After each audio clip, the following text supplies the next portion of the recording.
အားလုံးပဲမင်္ဂလာပါ TK Traveling Vlog မှာပြန်လည်ကြိုဆိုလိုက်ပါတယ်ကျွန်တော်အခုရောက်ရှိနေတဲ့ဖရားကတော့ရန်ကုန်မြို့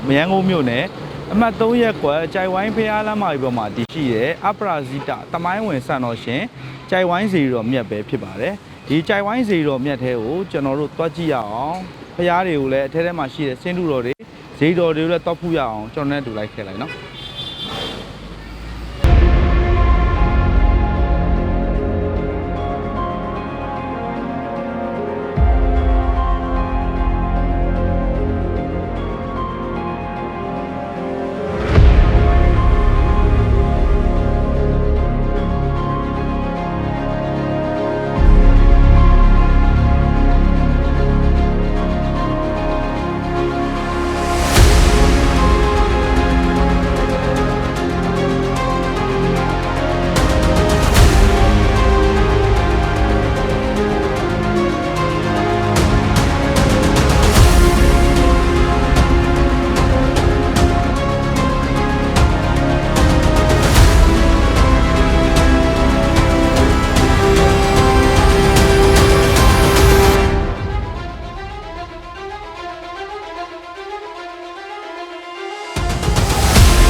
ကျွန်တော်တို့ဒီဖရားဆောင်းလမ်းထဲမှာလည်းဒီနိဗ္ဗာန်ကိုရောင်းတဲ့ဆိုင်တွေပြီးတော့စာအုပ်ဆိုင်တွေနဲ့ဒီဘေဒင်ဟောကန်းတွေလည်းရှိပါတယ်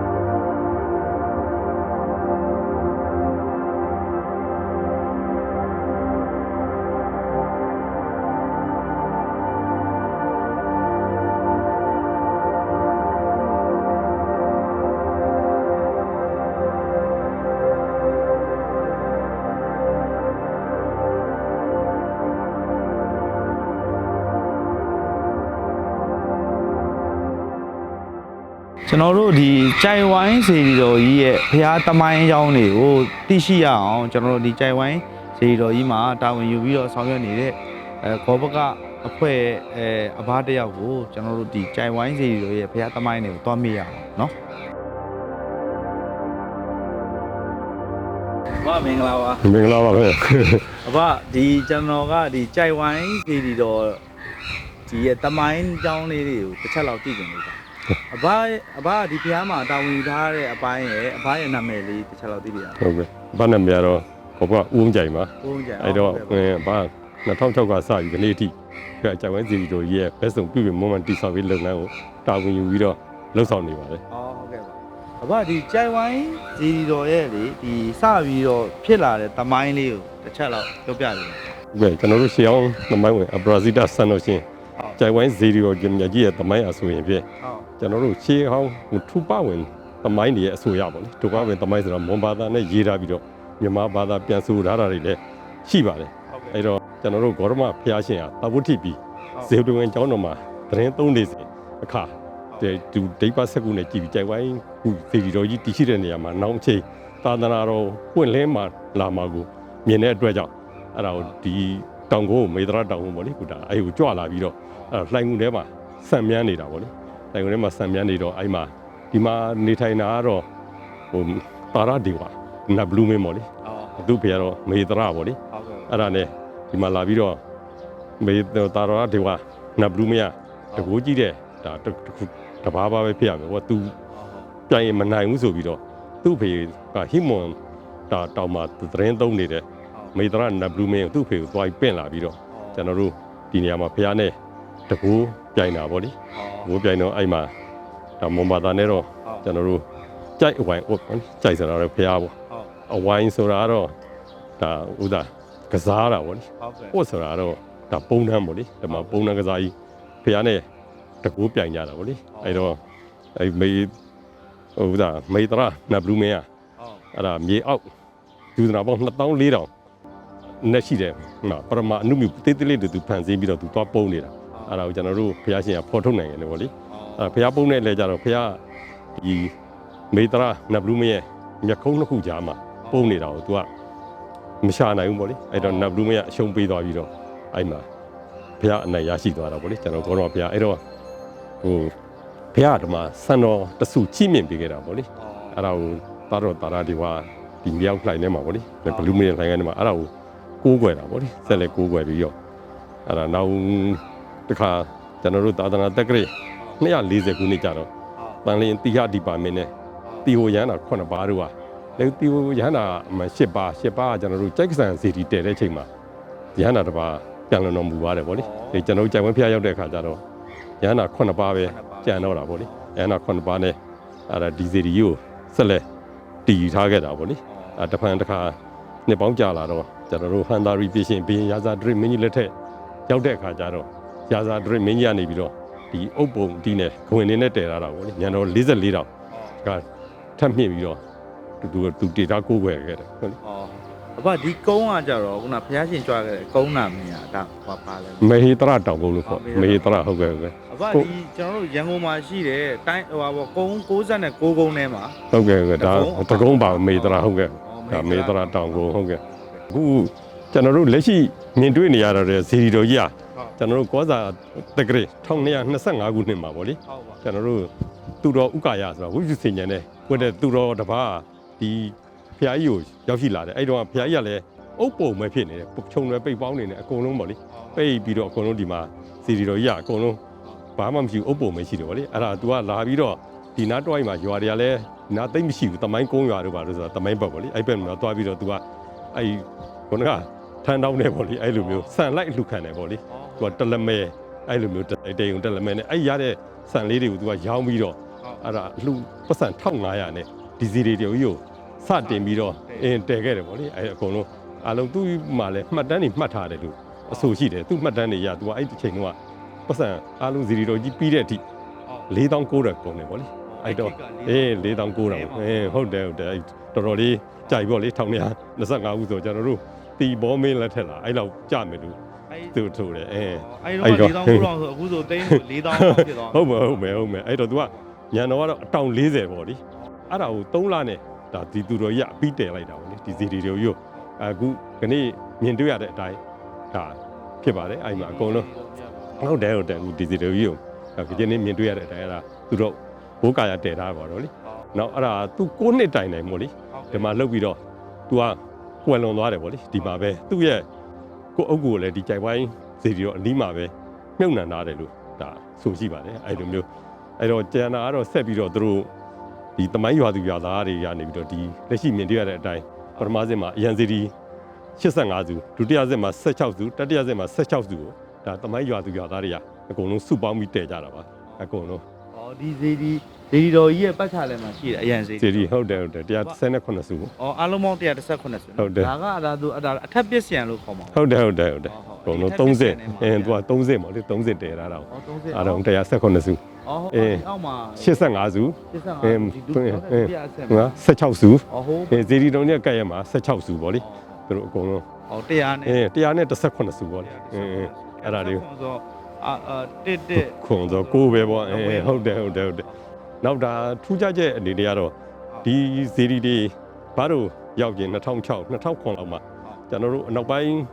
စက်မှုတက္ကသိုလ်ကနေပြီးတော့ကျောင်းသားတွေနဲ့ဆရာမတွေနဲ့ဒီမှာလာပြီးတော့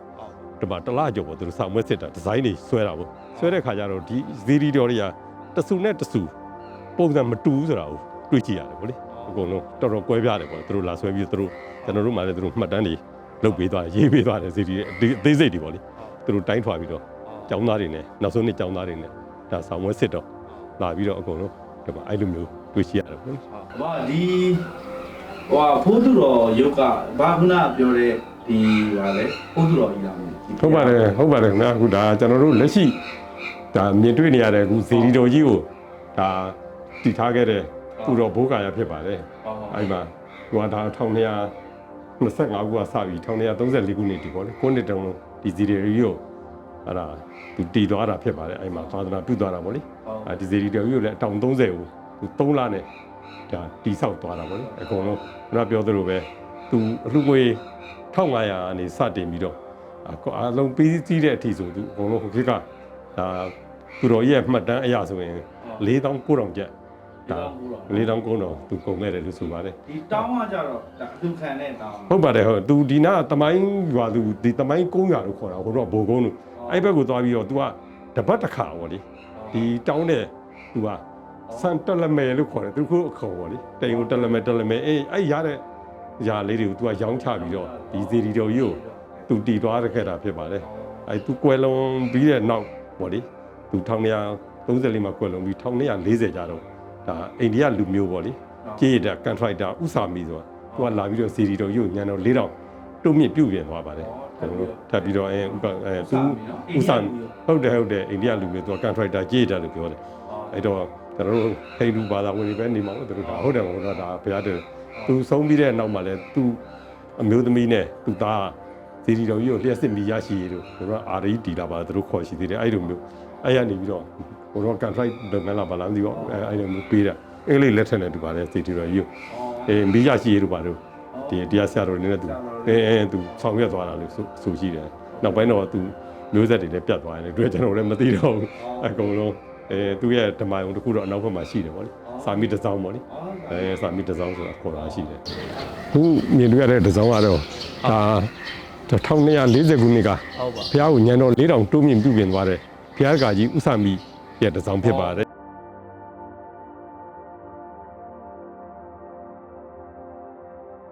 အဘဒါအောင်ကြီး8ပါးနဲ့နော်ဟုတ်ပါတယ်အောင်ကြီး8ပါးပါခင်ဗျာဒါကတော့ကျွန်တော်တို့အခြားဖျားတွေနဲ့မတူပေါ့လေတမှုထူးခြားတာနဲ့ကျွန်တော်ဖန်တီးလှုပ်ဆောင်တာပါတယ်အဲ့တော့ကျွန်တော်တို့ဗဒ္ဒကဘာမှာဖျား9စုရှိတဲ့နဲ့ဒါပွင့်တော်မူပြီးတဲ့ကောက်ကတန်ကောနာကိုကတ္တပဂေါရမဖျား4စုနဲ့ကျွန်တော်တို့မပွင့်သေးတဲ့အရိမတ္တရာဖျားကိုတော့အလဲမှာကြာဘူးနဲ့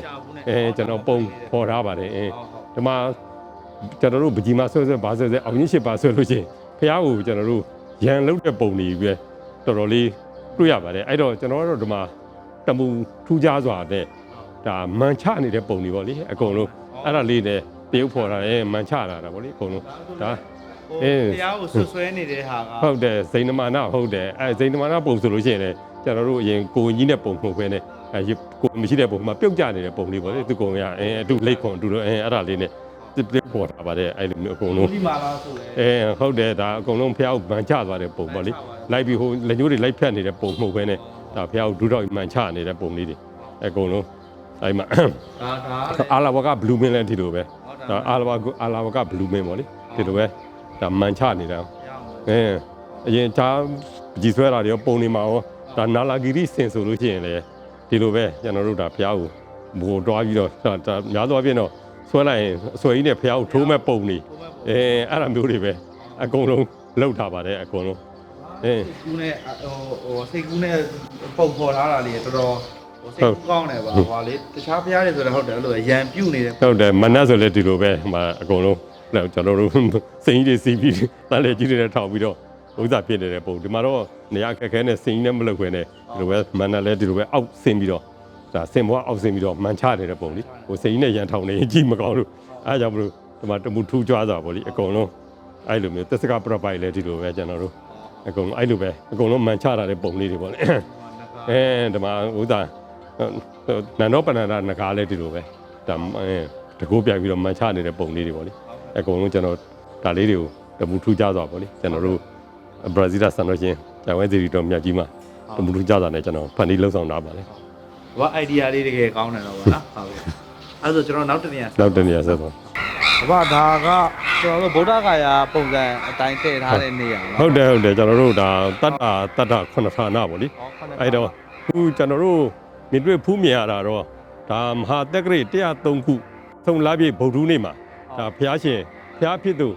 ရောက်ရှိတော်မူပြီးတော့ဒါစံပယ်တဲ့နေရာဖြစ်ပါတယ်အဲ့တော့ဒါဘုရားရှင်သူဇာတာဆက်ကတ်တဲ့ကဏ္ဍနုစုံကို49လို့ကိုဖုံးပေးပြီးတော့ဒီတတ္တခုနဌာနမှာပေါ့လေတဌာနကို9 ရက်ဖလားတမပတ်ဝင်စားပြီးတော့ဒါနေတာဖြစ်ပါတယ်တရားကျင့်တဲ့နေရာဟုတ်တယ်ဖလားတမပတ်ကျွန်တော်တို့ဝင်စားတာပေါ့လေဒီနေရာဒါပလင်ကတ္ထဒီနေရာမှာဖះဒါ49ရက်ပတ်လုံးမြည်သည့်အစားအစာအာဟာရအောင်မှလည်းမသုံးဆောင်ဘူးကျွန်တော်တို့ကိုယ်လက်အလိုလိုတန့်စီပြီးဖြစ်ပါတယ်ဖះရဲ့တကူတော်တယ်ပေါ့လေအကုန်လုံးဒါနံပါတ်1ဟုတ်ကဲ့ဖះအခုကျွန်တော်တို့ဒုတိယနာဟုတ်တယ်အာနိမိတတတ္ထဟောဒုဒါမြင်တွေ့ရတဲ့ဒီမတ်တက်ဒီကဒီပုံပါပေါ့ဒါဒါဖះ18တောင်ဆိုကျွန်တော်တို့18တောင်အဲ့ဒါနဲ့အာနိမိတတတ္ထပေါ့ဒီမှာ18တောင်ညံတော့ဟုတ်တယ်အဲ့လိုမျိုး तू ကဒီဒီကနေပြီးတော့ तू ဒီပလင်ကတတ္ထကို तू ဖះအဖြစ်ရောက်ရှိတဲ့နေရာကိုဒါမမိတ်သောမျက်စိနဲ့9ရက်ပတ်လုံးဒါဒီကနေပြီးကြည်တာပေါ့လေဒီဒါအနိမိဒုတိယတတ္ထကနေပြီးတော့ဒါကတော့တတိယတတ္တမဟာပေါ့စင်ကမတတ္ထခေါ်တာပေါ့ကျွန်တော်တို့ဇင်းညာလျှောက်တာအတောင်60သူကဒီလျှောက်လမ်းကိုဖန်ဆင်းပြီးတော့ဒီမှာ9ရက်ပတ်လုံးလျှောက်တာပေါ့လေလျှောက်တဲ့အချိန်မှာနတ်မြမာတွေကဒါအနိမိတတတ္ထမှာဟိုကကြည့်တော့ရှင်ကြီးကောရမကိလေသာမကုန်သေးဘူးဆိုပြီးနတ်မြမာတွေကဆွဆွဲတာပေါ့လေအဲ့ဒီလိုအထင်မှားလို့ထင်မှားတာနဲ့အဲ့ဒါနဲ့ဖះနေပြီးတော့ဒါအပေါ်မှာတကိုးတက်ပြတာပေါ့လေရေမီးအစုံနဲ့တကိုးတက်ပြတယ်တန်တရားကင်းအောင်ဆိုပြီးတော့သူ့ကိုဒါကိလေသာတတ်မဲ့တယ်ဆိုပြီးတော့ဒါတတိယတတ္ထပါစင်ကမတတ္ထနောက်ကျွန်တော်တို့ဟိုသရုဒ္ဓတတ္ထယရဏဂရဆိုင်တော်ပေါ့လေယရဏဂရဆိုင်တော်ဟုတ်ကဲ့ဒီကိုကျွန်တော်တို့အဲ့မှာဒီမှာ9ရက်ပတ်လုံးပေါ့လေဖះနေပြီးတော့ဒီမှာဖလားတမပတ်ဝင်စားတဲ့အခါမှာဒီကနေပြီးတော့ရောင်ကြီးတော်တွေ6ပြတလောကလုံးထွန်းလင်းသွားတယ်ဒါယရဏဂရဆိုင်မှာပေါ့လေဟုတ်တယ်သူတို့ပဋ္ဌာန်းတရားကိုဆင်ញင်တဲ့အခါမှာဒါနောက်ဆုံးဒီကနေပြီးတော့ဒါရောင်ကြီးတော်တွေထွက်တာပေါ့ဒါသရုဒ္ဓတတ္တဟုတ်ပါတယ်ခင်ဗျသရုဒ္ဓတတ္တကျွန်တော်တို့ပြစ္ဆမတတ္တဟာကိုတွားပါဦးခင်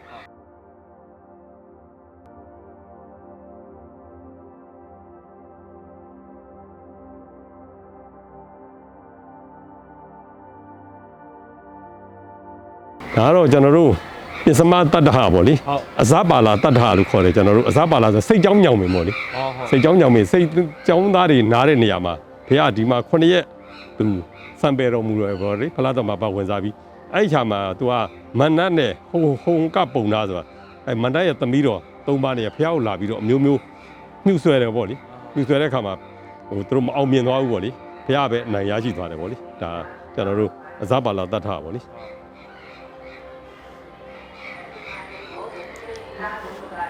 ကျွန်တော်တို့ဒါတော့မု슬ိနာတတ္ထပေါ့လေအဲ့တော့ဘုရားကြီးပင်ရင်မှာ9ရက်9လီဆန်နေတယ်ပေါ့လေအဲ့အချိန်မှာအချိန်ခါမဲ့လေကြီးမိုးကြီးရွာချတယ်ပေါ့လေရေချတဲ့ခါမှာဒီဘုရားထိုင်နေတဲ့ကြီးပင်ရင်ရဲ့ရှေ့မှာမု슬ိနာအိုင်ရှိတယ်အဲ့မှာအဲ့ငကားနေတာပေါ့လေငကားနေပြီးတော့ဘုရားကိုမှတ်ချင်ရင်မကတ်အောင်နဲ့မိုးမဆူအောင်ဆိုပြီးတော့အဲ့ဒါ9ပတ်ပတ်ပြီးတော့သူကအမိုးထားပေးတာအဲ့မှာအကုန်လုံးများသောအားဖြင့်တော့ကန်ထဲမှာသူတို့ငကယုံဖျားတွေဆိုပြီးတော့အကုန်လုံးဗုဒ္ဓဂါယာမောကန်ထဲမှာပဲလှုပ်ထားတယ်အဲ့ဒီကိစ္စနဲ့ပတ်သက်ပြီးဆရာတော်ကြီးဦးစိတ်တာတော်မှာရှင်းလင်းထားတာရှိတယ် အဲ့ဒီဟာမဟုတ်ဘူးဆိုတဲ့အကြောင်းဘုရားကဒီလိုပတ်ပြီးအမှန်တော့ကျိုးနေရာတွေမှာဆိုတရားခေါင်းလေးပဲဖော်ထားတာကိုပတ်ပြီးတော့ဖော်ထားတယ်ဒီလိုဖော်ထားတွေကသူကမှားနေတယ်ဆိုတဲ့အကြောင်းဒါပါကျုပ်ဆရာတော်ကြီးကလည်းရှင်းလာသေးတယ်ဒါမချသေးရဲ့အဲ့လိုမျိုး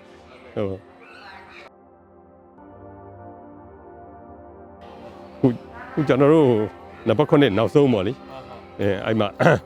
ရာဇာယရဏရာဇာယရဏတတ္ထပေါ့လေဒါတော့ရာဇာယရဏတတ္ထဆိုတော့ဒါ9ရက်မှာနောက်ဆုံးဒါဌာနပေါ့လေအဲ့မှာဆန်နေတော့မှကျွန်တော်တို့ဒီဗမာပြည်ပေါ့လေတဖုတ်တနဲ့ဗလိကညီနောင်တို့ကအလဲသားကရတယ်တွားရဲနဲ့ကုံသွဲနဲ့ဒီမှာမုံစွန်းဆက်ကပ်ပြီးဖះချိပင့်ပေးတဲ့ဆန်တော်ကိုယူလာပြီးတော့ကျွန်တော်တို့ဒီမှာဖះမှာဆန်တော်ဇေဒီတွေတည်ထားတဲ့နေရာပေါ့လေဒါဟိုပါပေါ့နောက်ဆုံးတတ္တဟာဟုတ်တယ်နောက်ဆုံးတတ္တဟာပေါ့ဘာဒါကဖွားတော်မူခံပေါ့လေကျွန်တော်တို့ဒါကျွန်တော်တို့ရဲ့ဖះလောင်းဖွားတော်မူကျွန်တော်တို့ကပိလိုနဲ့ဒေဝတော့ဒေဝတဟတိုင်းပြည်ကြားပေါ့လေအဲ့မှာလုံမလေးအင်ဂျင်တော်မှာရောက်တဲ့ခါမှာကျွန်တော်တို့ရဲ့ဖះကိုဒါဖွားတော်မြင်တော်မူပါတယ်အဲ့တော့ဖွားမြင်တော်မူပြီးချင်းဖះခြေလန်း9လန်းလှမ်းပြီးတော့ကျွန်တော်တို့စကားကြီး၃ခုပြောတယ်အဲ့မှာအဂေါဟမတ်မီလောကတာဇစ်တော်ဟမတ်မီလောကတာတစ်တော်ဟမတ်မီလောကတာငါသည်ဦးဆုံးဖြစ်သည်ငါသည်အကြီးဆုံးဖြစ်သည်ငါသည်အမြတ်ဆုံးဖြစ်သည်ဆိုပြီးစကားကြီး၃ခုကြွေးကြော်ပြီးတော့သူပြောပါတယ်အဲ့တော့ကျွန်တော်တို့ဒါဟောတော်မူကံမလို့ပိစာဝဲကြီး၅ဦးကိုတရားဟောတော်မူကံမလို့ဒါဘုရားဖြစ်ပြီးချင်းဒါဘုရားနေပြီးတော့ကျေးဇူးဆက်တဲ့အနေနဲ့သူကဘလူးတွေကိုသူအဲ့လိုမျိုးတရားဟောရင်ကောင်းမလဲဆိုပြီးတော့စဉ်းစားတော့သူ့ရဲ့ဆရာကြီးဖြစ်တဲ့ဆရာကြီးတွေတော့မေ့နေတယ်အဲ့ဆရာကြီးနှစ်ပါးကအကုန်လုံးကသူမဖြစ်ဆရာဘုရားမဖြစ်ခင်လေးတွေသူတို့ကွယ်လွန်သွားတယ်ဗောလေကွယ်လွန်သွားတော့မဟောပဲနဲ့အဲ့ပိစာဝဲကြီး၅ဦးကိုဒါတရားဟောတာဗောလေဒါဟောတဲ့နေရာနော်ဟုတ်တယ်ဟောတဲ့နေရာဟုတ်ပါတယ်ဒါဟောတယ်နောက်ကျွန်တော်တို့ပြိဋိဘံပြုကံဗောလေအဲ့ပြိဋိဘံပြုကံကိုဆက်လက်ပြီးတော့ကျွန်တော်တို့သွားဖူးမြောက်ပါဗျ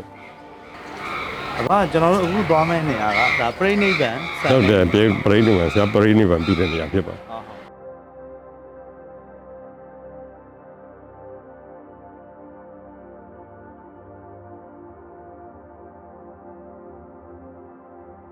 ဟောလာဆရာပြိဋိဘံဆန်အားနီး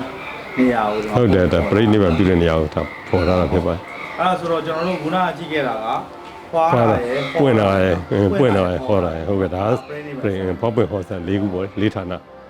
ဒါဆိုတော့ဗာဒီတရားထဲမှာကကျွန်တော်ဗုဒ္ဓဂါယာအတိုင်းပဲဟိုဖောက်ပွင့်ဟောဆန်လို့နောက်ပြီးတော့တတ္တခုနဌာနတော့ဟုတ်ပါတယ်ဟုတ်တယ်အဲ့လိုမျိုးဟုတ်ကဲ့ပြီးတော့လေကျွန်တော်ဖရားထဲဝင်လာတော့ဒီတန်ဃာတော်တွေအများကြီးနဲ့နေရာလေးလဲတွေ့ခဲ့တယ်အဲ့နေရာလေးလည်းကျွန်တော်လိုက်ရှင်းပြဟုတ်ကဲ့ပါဗျအဲ့ဒါတော့သာသနာပြုစေလွတ်ခန်းပေါ့လေဟုတ်သာသနာပြုစေလွတ်ခန်းဟုတ်တယ်ရန်ဒီတပ်ပယ်တဲ့ဒီတန်ဃာတော်တွေနဲ့ဒီဟိုပုံနေလေဟုတ်ပါတယ်ခင်ဗျကျွန်တော်တို့အဲ့ဒါဖရားနဲ့ကျွန်တော်တို့ပစ္စဝဂ္ဂီ၅ပါးရယ်အဲ့တော့ကျွန်တော်တို့ကယတ္တသူတို့သားနဲ့အပါ60ပေါ့လေအကုန်လုံးအားလုံးဘုရားတနေရာတည်းဟိုသာခွဲလွတ်လိုက်တာပေါ့လေအကုန်လုံးဘယ်လိုပြောမလဲဆိုတော့တပားတည်းကြွဆိုပြီးတော့ဒီရွာတပားကြွဟိုရွာတပားကြတပားစီလွတ်လိုက်တယ်အဲ့လိုကျွန်တော်သာသနာပြန်ပေါ်အောင်အားလုံးပေါင်း6ကျိတ်နဲ့တပားလားဟုတ်တယ်သူတို့အဲ့လိုမျိုးဟောဒါဟိုတိုင်းတိုင်းပြည်ကိုသာသနာပြန်ပေါ်ပြုစေလွတ်တာဟုတ်တယ်အဲ့ပုံစံပုံဖော်ထားတာဟုတ်တယ်ပုံဖော်ထားတာကျွန်တော်ယတသူတို့သားနဲ့103မိနစ်အရင်ဒီမျက်နှာဟုတ်တယ်ဘာလို့တန်ဃာတွေအကုန်လုံးဖြန့်ကျက်ပြီးသွားတဲ့ပုံစံပုံဖော်ထားတော်တော်ပြီးနေတယ်နော်ဗျာနော်ဟုတ်ပါတယ်ခင်ဗျာကျွန်တော်တို့ယတသူတို့သားနဲ့55ပါပေါ့လေအကုန်လုံးပစ္စဝဂ္ဂီကလည်းဆိုအပါ60ပေါ့ဘုရားနဲ့ဆို60ပါပေါ့အကုန်လုံးဘုရားပါမှာ60ပါဒါလေးကိုကျွန်တော်တို့ပြုပေါ်တာဖြစ်တယ်ဟုတ်တယ်တော်တော်လက်ရလည်းမြောက်တယ်တော်တော်လည်းတက်တယ်သာသနာပြုစေလွတ်ခံပေါ့လေဟုတ်ကဲ့ပါပြီးဘာနတိဣတိပတ္တနာမိဂဒောင်တော်မှာပစ္စဝဂ္ဂီ5ပါးနဲ့ယတ55ပါပေါ့အကုန်လုံးဟုတ်ကဲ့ပါအဲ့ဒါဒီသာသနာပြုစေလွတ်တဲ့အခန်းလေးပေါ့လေဟုတ်ကဲ့အဲ့နေပြီးတော့ကျွန်တော်တို့ဥရဝေလာတော်ပေါ့လေဒီကပြီးရင်ကျွန်တော်တို့ဥရဝေလာတော်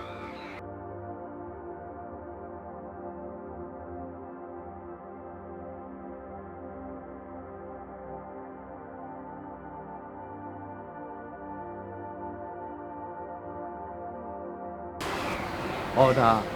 ဥရဝေလာတော်ပေါ့ကျွန်တော်ရသေးတစ်ထောင်ချစ်ချက်တာပေါ့လေဟုတ်ဂယာကတ္တပနဲ့နတိကတ္တပပေါ့လေအဲ့မှာရသေးတွေကို သူတို့အယူဝါဒလွဲမှားနေတာတွေကိုဒါတွေကိုအကုန်လုံးဖျားနေပြီးတော့ခြေချွတ်တာအခန်းလေးပေါ့ဒါအထက်ပြည့်စင်မှာရှိတဲ့အရန်စီရီ119စုကိုကျွန်တော်တို့တက်ရောက်ဖူးမြော်ကြပါစို့ဟုတ်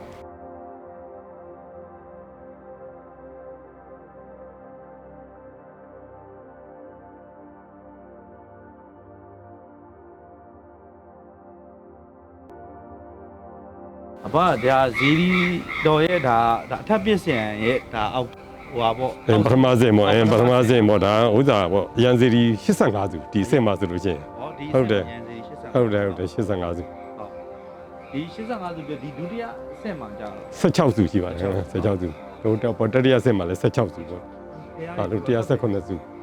ဟုတ်ပါတယ်အကုန်လုံးကျွန်တော်တို့အရန်စီရီဘူးလို့များတဲ့ဖျားတွေကရှားပါပါတယ်တော်တော်လေးရန်စီရီနဲတာများတယ်ဒီကနေပြီးတော့အပေါ်ကိုထက်တက်အောင်ပါစံတော်ကိုထာပနာထားတာကြတော့ဒီလှိုင်ထဲမှာသူတို့ကဟုတ်ကဲ့ဒီအောက်မှာလှိုင်မော့လေအဲဥက္ကရာစတဲ့တော့ဆိုလို့ရှိရင် तू ကဟိုဒါဝါတောင်30သူတို့ဆက်ပြီးတော့လှိုင်ကောင်းရှိတယ်အဲ့ကိုသူတို့ထိုးကြည့်တာတောင်30တောင်မှအောက်တီကိုမရောက်ဘူးလို့သူတို့ပြောတယ်အဲ့လိုမျိုးလှိုင်ကောင်းရှိတယ်အဲ့ဒါဥက္ကရာနေအခွန်ကြောက်ဖြာကြီးတွေ तू ပိတ်ပြီးတော့ဒါငုံပြီးတော့ဇီဒီတဲထားလိုက်တာအကုန်လုံးအဲ့ဆိုဒီလှိုင်ကောင်းကတော့အခုတော့ပိတ်သွားပြီဟုတ်တယ်ခုလက်ရှိကတော့ပိတ်ထားတာ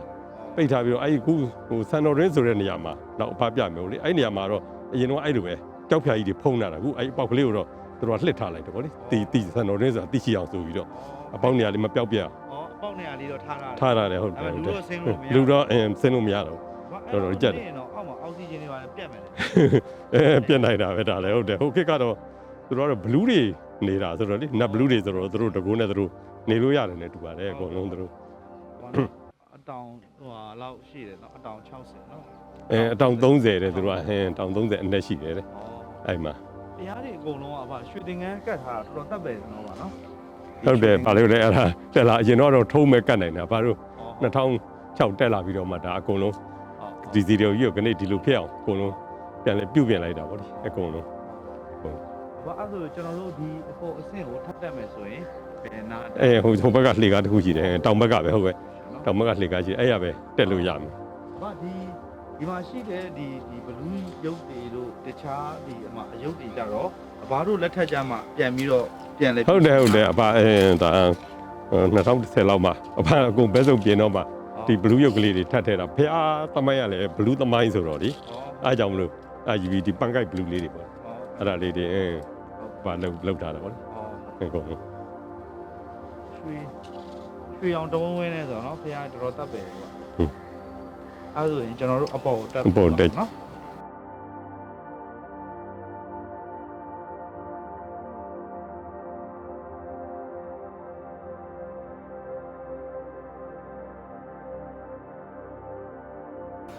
ဒါကတော့ဒုတိယအဆင့်မှာ16စုစီရီယံပေါ့16စုရှိပြီးတော့အပေါ်ဆုံးဆင့်မှာတော့16စုရှိပါတယ်16စုဒါအပေါ်ဆုံးဆင့်ပေါ့နော်အပေါ်ဆုံးဆင့်ဟုတ်ဒါအထက်ပြစ်ဆင့်ဟုတ်တယ်စီရီတော်ကြီးနဲ့ပင်မစီရီတော်ကြီးနဲ့ကတ်ရပါ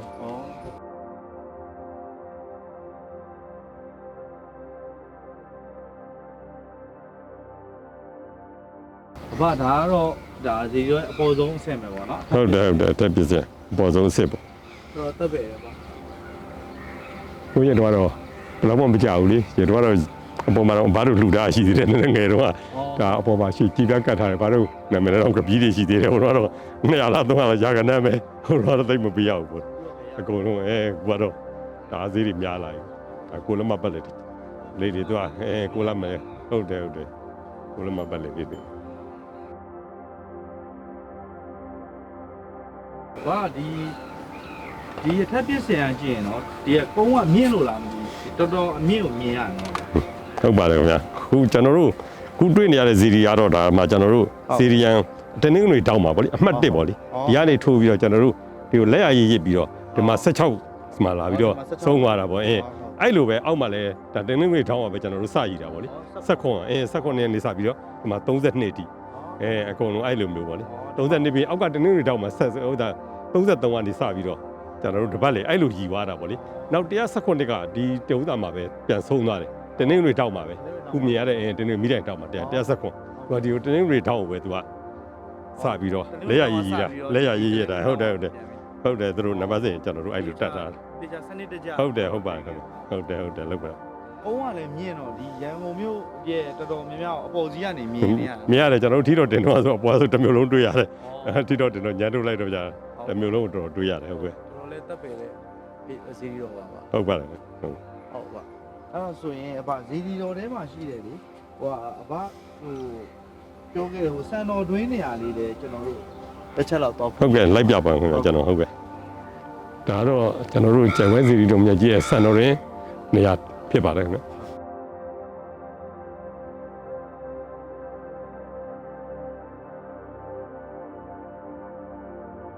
ဒါဆန်တော်တွင်းနေဟုတ်ပါတယ်ခင်ဗျာဒါကျွန်တော်တို့ဆန်တော်တွင်းနေရာမှာဒီမှာကျွန်တော်တို့မြင်တွေ့ရတဲ့အတိုင်းဒီမှာအပေါက်ရှိပါတယ်ခင်ဗျာဒီအပေါက်ကနေပြီးတော့ကျွန်တော်တို့ဟို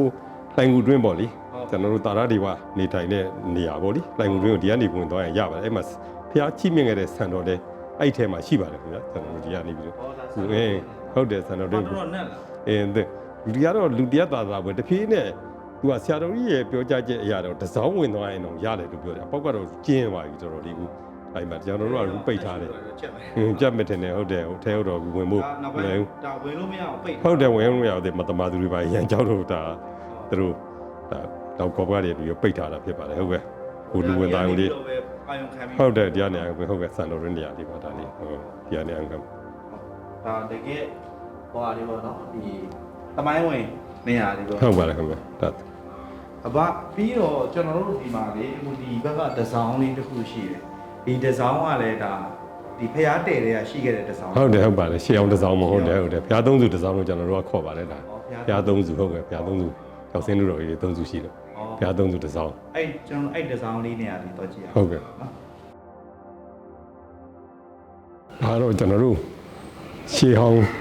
ဒဇောင်းကြီးဖြစ်ပါတယ်ကျွန်တော်တို့ရှေးဖျားရှေးဘက်မုံမှာတည်ရှိတယ်ဒါကျွန်တော်တို့ဖျားအခေါ်ပေါ့လေဖျားသုံးစုဒဇောင်းကိုခေါ်ပါတယ်ရှေးခေတ်ကထုံးစံတိုင်းပေါ့ကျွန်တော်တို့တစ်တိုင်နေနဲ့ပဲအကုန်လုံးမျက်နှာကျက်တွေနဲ့တစ်နဲ့ယူရဲအကုန်လုံးတိဆောက်တာဖြစ်ပါတယ်ရှေးအောင်လက်အဘသက်ခု82နှစ်ဆိုတော့ဒါကြီးကအဲ့ဒီမကဒါဘာလို့ငယ်လေးမတိုင်ပဲချင်းရလောက်တာတော့မသိဘူးတော်တော့ရှိအဲ့ဝေးကျတော့ရှိမယ်လို့ခံမှန်းရတာပဲအကုန်လုံးဒါဘာလို့ဒီလက်ထက်ကြမှာပြန်လဲပြုတ်ပြင်မုံမှန်တာမဆေးတုတ်တာဘာသာတော့ပါပဲဒီမှန်နေကာတာတော့အဲ့ဒီတော့ပဲဒါတော့လောက်တာပါအကုန်လုံးတော်တော်အခုကြီးတော်တက်ရဲ့ပဲเนาะဟုတ်ကဲ့ဒါတွေကတော့ခုမှပြန်ခင်းလာတာဟုတ်ကဲ့ကျွန်တော်တို့ဟုတ်ပါတယ်ဟုတ်အခုလိုတေချာလိုက်ရှင်းပြပေးတာကျေးဇူးတင်ပါတယ်ကျေးဇူးတင်ပါတယ်လာပြီးတော့အကုန်လုံးကျွန်တော်တို့ဘောဘွဲလည်းအကုန်လုံးကျေးဇူးတင်ပါတယ်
ဒါကတော့ကျွန်တော်တို့ကြိုက်ဝိုင်းဖျားရဲ့ဇီဒီတော်ရဲ့အနောက်ဘက်မှာရှိတဲ့အနောက်ဘက်မုတ်ဆောင်နှမ်းပဲဖြစ်ပါတယ်ဒီအနောက်ဘက်မုတ်ဆောင်နှမ်းကနေဆင်းသွားရင်ဒီမှာကြိုက်ဝိုင်းဖျားဈေးကိုလည်းရောက်ပါတယ်ပြီးတော့ကျွန်တော်တို့ဇီဒီတော်ရဲ့ဒီအနောက်ဘက်မုတ်နဲ့ ကျွန်တော်တို့မြောက်ဖက်မုတ်ကြားထဲမှာအောင်မြေဒီအောင်မြေလို့ခေါ်တယ်ပြီးတော့အာယုံခံတစောင်းပေါ့နော်ဒီကနေပြီးတော့ဒီအောင်မြေကနေပြီးတော့ဒီမှာဖះကိုအာယုံပြုတ်ပြီးတော့ဒိဋ္ဌံဝင်ဆူတောင်းတာတွေဒီမှာလုပ်လို့ရပါတယ်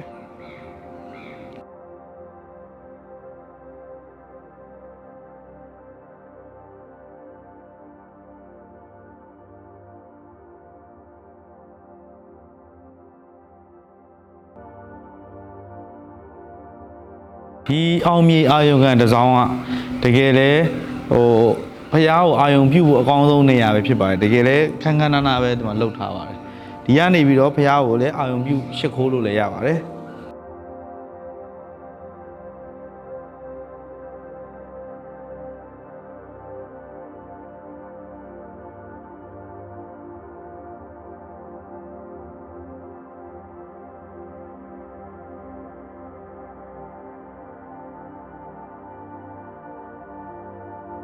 ကျွန်တော်တို့ဒီ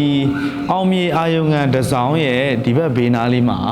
ကျွန်တော်တို့ယူရီးယားကဧည့်သည်တယောက်ကလှူသွားတဲ့ရွှေဒဂုံရဲ့ဓာတ်ပုံကိုမှန်ပေါင်းနဲ့တွင်းထားတဲ့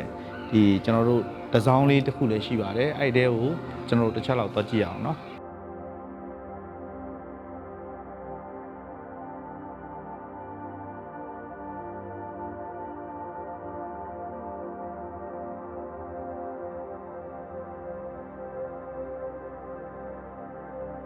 ဒီမှာကရှင်သီပရိကျောင်းဆောင်လည်းရှိတယ်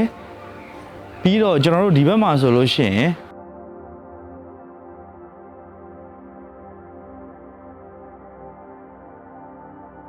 ဒါဒီမှာငကားတိုက်ချုပ်ဘိုးဘိုးကြီးလည်းဒီမှာနန်းဆောင်လည်းရှိပါတယ်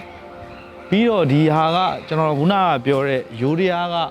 ဧည့်သည်တယောက်လာလှူသွားတဲ့ဓာတ်ပုံနဲ့ဒီရွှေဒဂုံဖះရဲ့ဓာတ်ပုံကိုဒီမှာလာလှူကဒီမှာမှန်ပေါင်နဲ့တွင်းထားတဲ့နေရာလေးပဲဖြစ်ပါတယ်ဒီကျွန်တော်တို့ဒီဇေဒီတော်ရဲ့ရင်မြင်တော်မှာရှိတဲ့တစောင်းလေးတွေနဲ့ဒီဖះကိုဒီတစောင်းလေးတွေကနေဖူးရတာလေအရန်တက်ပယ်ဖို့လည်းကောင်းပါတယ်ဒီအရန်လည်းစိတ်ချမ်းသာစရာလည်းကောင်းပါတယ်ဒီကနေကြည့်ရတာမြင်ကွင်းလေးကလည်းအရန်ကိုစိတ်ချမ်းသာစရာမြင်ကွင်းလေးပဲဖြစ်ပါတယ်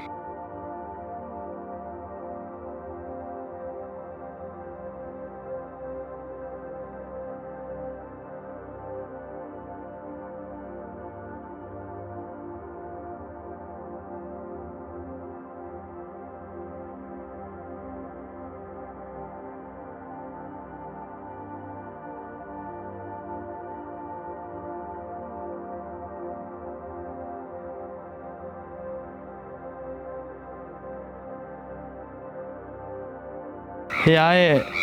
ဒီဇေဒီတော်ရဲ့ဒီရင်မြင်တော်ဒီနေရာနေဇေဒီတော်တွေအများကြီးကိုဖူးရတဲ့မြင်ကွင်းရလဲတကယ်ကိုကြည်နူးဖို့ကောင်းတဲ့မြင်ကွင်းလေးပဲဖြစ်ပါတယ်ဇေဒီတော်တွေဒီကကြည့်ရတာအရန်လဲတက်ပယ်ပါတယ်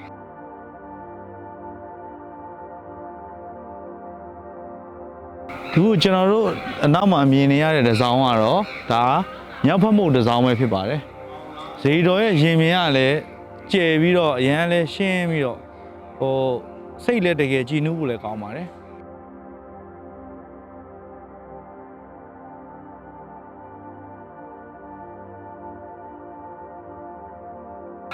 ဒါကတော့ဇေဒီတော်ထဲမှာရှိတဲ့ဘော်ဒီညောင်မင်းနေရာပဲဖြစ်ပါတယ်ဒီမှာကစုံညောင်ကြီးသုံးတာတွေပါတယ်ဒီမှာလုပ်လို့ရပါတယ်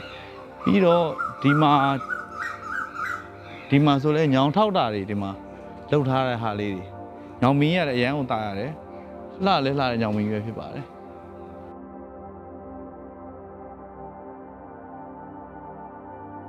ဒါကတော့ဇေဒီတော်ရဲ့ရင်မြင်တော်မှာရှိတဲ့မုဒရာတွေကိုပူဇော်ထားတဲ့တစောင်းလေးပဲဖြစ်ပါတယ်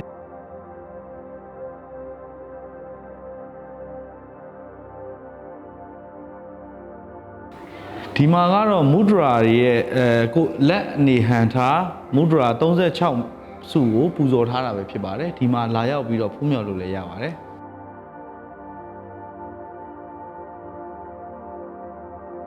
ပြီးတော့ဒီမုဒရာတွေကိုပူဇော်ထားတဲ့တစောင်းရဲ့အရှိမကျွန်တော်တို့ထီးတော်ဟောင်းကိုပြန်ပြီးတော့အရင်ထီးတော်ဟောင်းကပျက်စီးယိုယွင်းသွားတဲ့အတွက်ကြောင့်ထီးတော်အစ်စ်ကိုတင်ပြီးထီးတော်ဟောင်းကိုဒီမှာအင်္ဂလိပ်နဲ့ငုံပြီးပြန်ပြီးပူဇော်ထားရဖြစ်ပါတယ်ဒီအင်္ဂလိပ်နဲ့ထီးတော်ရဲ့ပုံစံမူလပုံစံကိုပြန်ပြီးပုံဖော်ပြီးတော့အင်္ဂလိပ်နဲ့ပြန်လဲပြုလုပ်ထားတာပဲဖြစ်ပါတယ်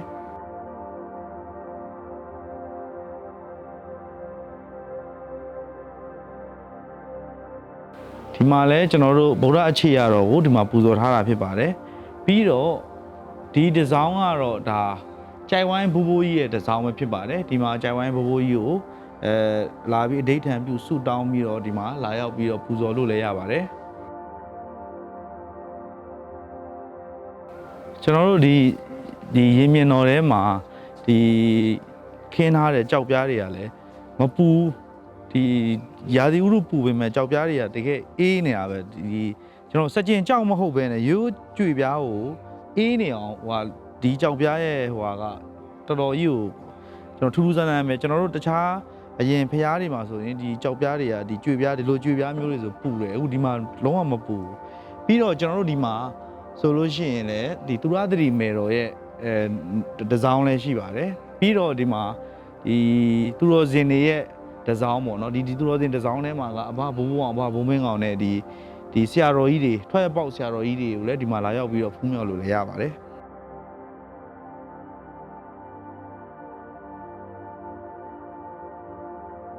ဒီမှာကတော့ထွက်ရပေါက်ဆရာတော်ကြီးတွေနဲ့ဒီအဘဘိုးဘိုးအောင်အဘဘိုးမင်းကောင်တခြားဆရာတော်ကြီးတွေထွက်ရပေါက်ဝိဇ္ဇာဆရာတော်ကြီးတွေကိုလည်းဒီမှာလာရောက်ပြီးတော့ဖူးမြော်လို့လည်းရပါတယ်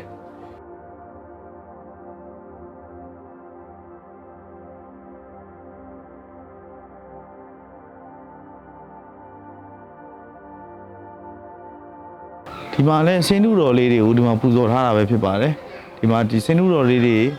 အများကြီးပဲဒီမှာပူဇော်ထားတဲ့ဒီဇိုင်းတစ်ခုလည်းရှိတယ်ဒါလည်းအလိုတော်ပြည့်ဖျားစင်နုတော်ကိုဒီမှာပုံစံတူထုလို့ပူဇော်ထားတာပဲဖြစ်ပါတယ်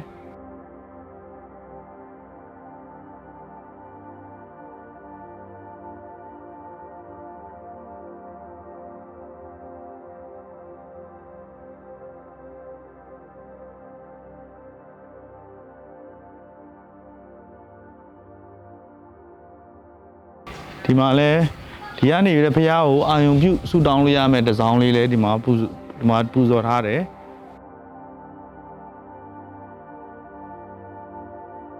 ဒီမှာကတော့ဒီကုန်းရဲ့ရာဇဝင်ထဲမှာ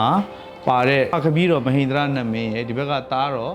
တာရဒေဝနတ်မင်းရဲ့ကိုဒီမှာပူဇော်ထားတာပဲဖြစ်ပါတယ်ဒီမှာဖះရှင်ကိုဒီမှာဒီနတ်မင်းဒီနတ်မင်းနတ်ဘလူးပေါ့နော်ဒီနတ်ဘလူးတွေကဒီမှာပူဇော်နေတဲ့ပုံကိုထုလုပ်ပြီးတော့ပုံဖော်ထားတာပဲဖြစ်ပါတယ်ဒီမှာလည်းဒီနတ်မင်းဒီနတ်ဘလူးတွေကိုဒီမှာလာရောက်ပူဇော်အဋိဋ္ဌံပြုပူဇော်ပြီးတော့ဒီမှာဆူတောင်းလို့လည်းရပါတယ်ပြီးတော့ရင်မြင်တော်ထဲမှာနောက်ထပ်ထူးခြားတဲ့နေရာတစ်ခုရှိပါတယ်အဲ့ဒါကတော့ကျွန်တော်တို့နာဂစ်မုံတိုင်းတုံးကဒီအပင်ကျိုးသွားတဲ့ဒီညောင်မင်းဘောဓိညောင်မင်းရှိပါတယ်ဒီဘောဓိညောင်မင်းကဒီနာဂစ်တုံးကဒီကျိုးကြသွားပြီးတော့သူကပိုးကြလာတယ်ပိုးကြလာတော့အပင်ကမတန်ဘူးဖြစ်လာတာပေါ့နော်အဲ့ဒါကိုပြန်လဲပြီးတော့ပြုတ်ပြင်ပြီးတော့ဒီမှာပြန်လဲပြုတ်ပြင်လိုက်တဲ့အချိန်မှာဒီလိုမျိုးအပင်ကပင်စီဒီအကိုင်းအခက်တွေနဲ့ဟိုဒီအပင်ကဖြာပြီးတော့တကယ်ကိုလှတဲ့ body ပင်ပြန်ဖြစ်လာပါတယ်ဒီမှာအောက်မှာလဲဒီမှာလဲညောင်ထောက်ထားတာလေးတွေလည်းရှိပါတယ်ကျွန်တော်တို့ဒီအရင်တုန်းကဆိုလို့ရှိရင်ဒီညောင်ထောက်တယ်ဆိုပြီးတော့လေဖရားရဲ့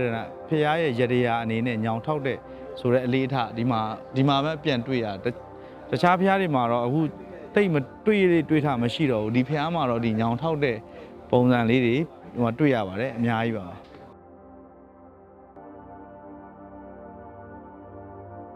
ကျွန်တော်တို့ဒီ body ညောင်မင်းရဲ့ဘေးနားမှာကတော့ရုပ်ကစိုးဘိုးဘိုးကြီးရဲ့နန်းဆောင်လည်းရှိပါတယ်ပြီးတော့ဒီရုပ်ကစိုးဘိုးဘိုးကြီးရဲ့ဘေးနားမှာကရှေးဟောင်းတိမ်ကြီးရှိပါတယ်ဒီရှေးဟောင်းဓမ္မဗိမာန်တိမ်တော်ကြီးဆိုပြီးတော့ဒီမှာဒီကြိုက်ဝိုင်းဖရာရဲ့ဒီဇေဒီတော်ရဲ့အရှိတဲ့မှာရှိပါတယ်ဒီတိမ်ကလည်း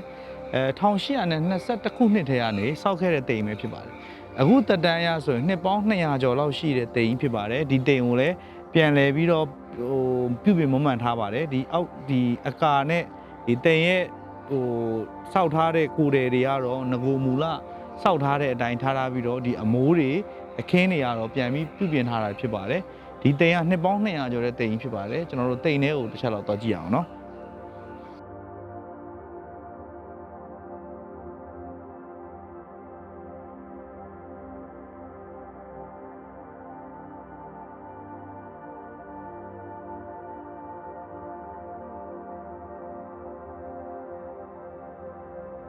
ဒီတိမ်ကတော့နှစ်ပေါင်း200လောက်ရှိတယ်တက်တန်းရှိတဲ့တိမ်ပဲဖြစ်ပါတယ်ဒီတိမ်ကိုစောက်လုပ်ထားတဲ့ပုံစံရတယ်လွန်ခဲ့တဲ့နှစ်ပေါင်း200ကျော်ကပုံစံတွေတိုင်းစောက်လုပ်ထားတယ်ဒီပဒင်းပေါက်ပုံစံတွေကိုကြည့်ရင်လည်းဒါအရင်ခေတ်ကစောက်လုပ်ထားတဲ့ပုံစံတွေပဲဖြစ်ပါတယ်ဒီဒုတယ်တွေကဒီအတွင်းသားတွေမဲ့တပေနီးပါးလောက်ရှိတယ်အပြင်ကလည်းတပေလောက်ဒုတယ်ရှိတယ်နှစ်ပေနီးပါးလောက်ရှိတဲ့ဒုတယ်ကြီးတွေနဲ့စောက်ထားတာပါဟိုးအရင်နှစ်ပေါင်း200ကျော်ကလက်ရတွေပဲဖြစ်ပါတယ်ပြီးတော့ဒီတိမ်ထဲမှာ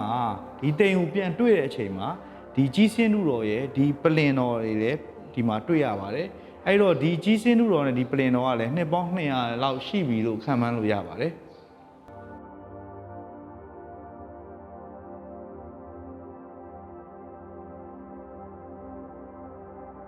ဒါကတော့ဇီဒီတော်ထဲမှာရှိတဲ့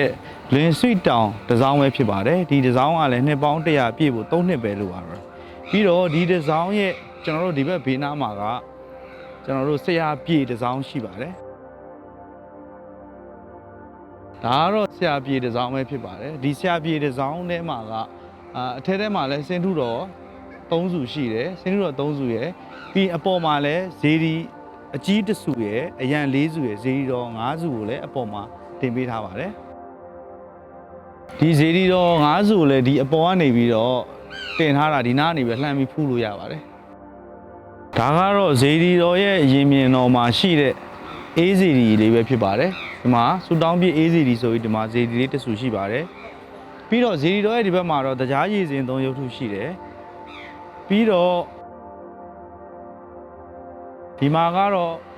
အမတော်မြနန်းတွေရဲ့ဓာတ်နန်းလေးရှိပါတယ်ပြီးရင်ဒီဘက်မှာတော့ရှင်ဥဝဂုဒ္ဓရဲ့ကံလေးရှိပါတယ်ဒါကတော့ဒီ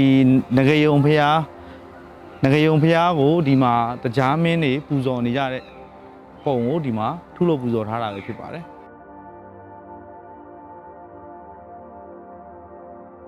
ဒါကတော့ဇီဒီတော်မှာရှိတဲ့ဘုရားရဲ့ရင်မြင်တော်မှာ